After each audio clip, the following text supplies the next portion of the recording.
The Salem Witch Trials of 1692 were a dark period in American history. More than 200 people were accused of practicing witchcraft, and 20 were executed. Once upon a time, in a small Puritan settlement in Massachusetts, there was a community struggling to find its place in the world. The year was 1692, and tensions were high. The colonists were grappling with the challenges of life on a new frontier, battling disease, famine, and hostile neighbors. They were also deeply religious, with a strict moral code that governed every aspect of their lives. It was in this context that the Salem Witch Trials began. A group of young girls in Salem Village, now known as Danvers, began to exhibit strange behavior. They claimed to be possessed by the devil and accused several local women of witchcraft. The accusations spread quickly, fueled by fear, paranoia, and superstition. The accused were often women who were seen as social outcasts or who had conflicts with their accusers. Some were poor, some were old, and many were outspoken or independent. They were easy targets for a community looking for someone to blame for its troubles. The authorities were quick to respond. A special court of oyer and terminer was created to try the witchcraft cases. The court used spectral evidence, which allowed testimony about dreams and visions, as well as hearsay evidence, which allowed witnesses to testify about what others had said, without actually presenting any physical evidence. This made it easy for the accusers to make their case, and difficult for the accused to defend themselves.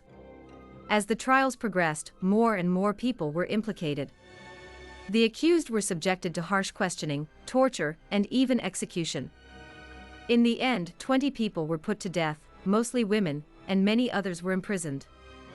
The trials caused chaos and devastation, tearing apart families and communities, and leaving a lasting legacy of fear and mistrust. The Accusations and Investigations. As the accusations of witchcraft continued to spread throughout Salem Village, fear and suspicion ran rampant. The authorities were determined to get to the bottom of the situation and put an end to the supposed epidemic of witchcraft. The initial accusations were made by a group of young girls who claimed to be possessed by the devil. They accused several local women of practicing witchcraft and causing their afflictions. The girls' claims were taken seriously, and the accused were swiftly arrested and interrogated. The investigations were often brutal and unyielding. The accused were subjected to intense questioning, physical examination, and even torture in order to extract confessions. The authorities relied heavily on the testimony of the accusers, who were seen as credible witnesses due to their supposed possession by evil spirits.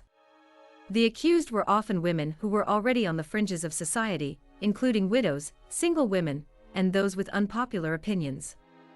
They were easy targets for the accusations, as they lacked the social status and support to defend themselves effectively. As the trials progressed, the accusations became more widespread and intense. More and more people were implicated, and the trials began to take on a life of their own. The community was consumed by fear and paranoia, and anyone who spoke out against the trials risked being accused themselves.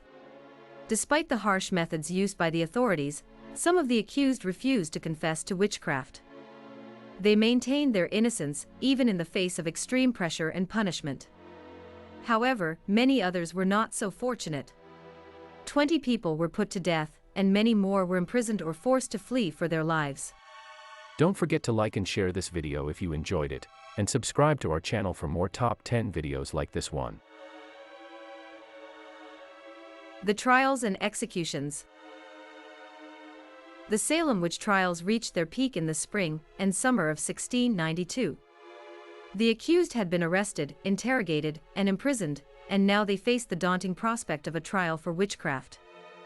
The trials were held in special courts, with judges and juries specially appointed to hear the cases. The trials were chaotic and contentious.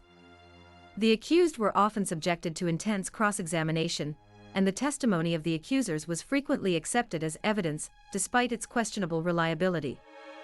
Many of the accused were denied legal counsel, and were forced to represent themselves. Despite their best efforts, most of the accused were found guilty and sentenced to death. The executions were carried out by hanging, with the bodies left on display as a warning to others. The first executions took place on June 10, 1692, when Bridget Bishop was hanged on Gallows Hill in Salem. As the summer wore on, the executions continued. Women, men, and even children were put to death for the supposed crime of witchcraft. The accused were often denied the chance to defend themselves effectively, and many were convicted based on flimsy evidence and unreliable witness testimony. The trials and executions were a tragic and dark chapter in American history. The accused were often innocent victims of a community consumed by fear and paranoia. The trials tore families and communities apart and left a lasting legacy of fear and mistrust. Legacy and impact. The legacy of the Salem Witch Trials is a complex and multifaceted one. On the one hand, the trials have become a cautionary tale about the dangers of superstition, fear, and intolerance. They serve as a reminder of the importance of protecting individual rights and of the need for a fair and just legal system. On the other hand, the trials have also had a lasting impact on American culture and society. They have inspired countless works of literature, film, and art, and have become a fixture of popular culture. They have also left a deep imprint on the history and culture of the New England region. The trials have been the subject of numerous historical studies and academic debates. Scholars continue to study the trials in order to understand the social, cultural, and political factors that led to their outbreak. They have also examined the impact of the trials on the communities that were affected by them. The trials have also had a profound impact on the legal system in America. They helped to establish the principle of the presumption of innocence, and they led to the adoption of more rigorous standards of evidence in criminal trials.